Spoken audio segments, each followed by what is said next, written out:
Israël n'alertera pas les États-Unis en cas d'attaque sur l'Iran.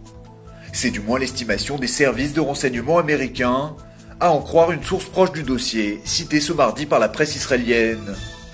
Voilà qui augure de tensions à venir entre les deux alliés, et ce au moment où le Premier ministre Benjamin Netanyahou s'apprête à entamer une nouvelle visite officielle à Washington. Car au-delà des désaccords sur l'efficacité des sanctions contre l'Iran et sur l'état d'avancement de son programme nucléaire, Israël semble convaincu que le recours à l'option militaire est désormais inévitable. Reste que d'après les observateurs, le refus de l'État hébreu d'inclure les États-Unis dans ses plans n'a rien d'un geste de défiance. Il s'agirait surtout de ne pas donner l'impression au monde que les Américains cautionnent des frappes israéliennes sur l'Iran. Les relations continuent de se détériorer entre responsables israéliens et palestiniens. Après les propos de Mahmoud Abbas sur Jérusalem et un week-end de tension sur le terrain, l'autorité palestinienne menace cette fois de reconsidérer ses accords diplomatiques avec l'État hébreu.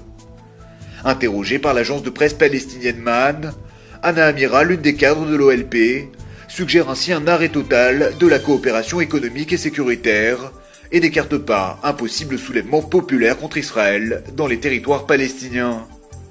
Autre mesure envisagée par l'autorité de Ramallah, un nouveau recours à l'Assemblée générale des Nations unies afin d'obtenir une reconnaissance de l'État palestinien.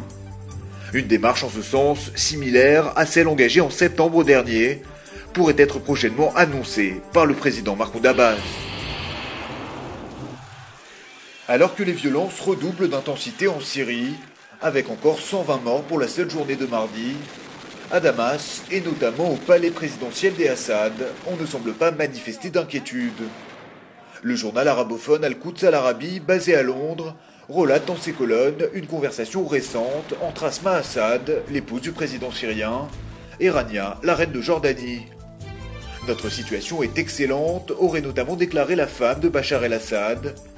Au terme d'une longue conversation téléphonique, la reine Rania de Jordanie a toutefois encouragé le pouvoir syrien à engager rapidement des réformes.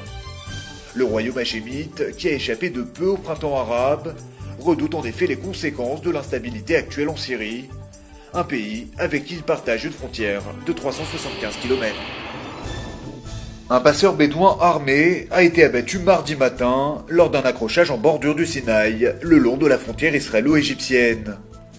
Des échanges de tirs ont éclaté au moment où la patrouille a repéré un groupe d'une quinzaine de clandestins qui tentaient de s'infiltrer sur le territoire israélien.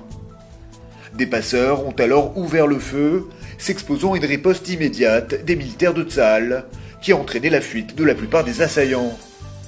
Cet accrochage meurtrier, assez rare pour être relevé, intervient sur fond de tension dans le secteur. Lundi, et pour la seconde fois en l'espace d'une semaine, c'est une importante charge explosive qui avait été repérée puis désamorcée par une unité de l'armée israélienne. Depuis que Christian Wolff a démissionné de la présidence de l'Allemagne, la course est lancée pour les candidats à sa succession. Parmi eux, celle que l'on surnomme la chasseuse de nazis, Beat Klarsfeld. Lundi, la septuagénaire a été choisie par la formation d'extrême gauche Die Linke comme candidate à la présidence de l'Allemagne. Aux côtés de son époux Serge Klarsfeld, président de l'association des fils et filles de déportés juifs de France, elle a permis l'arrestation de nombreux criminels de guerre nazis.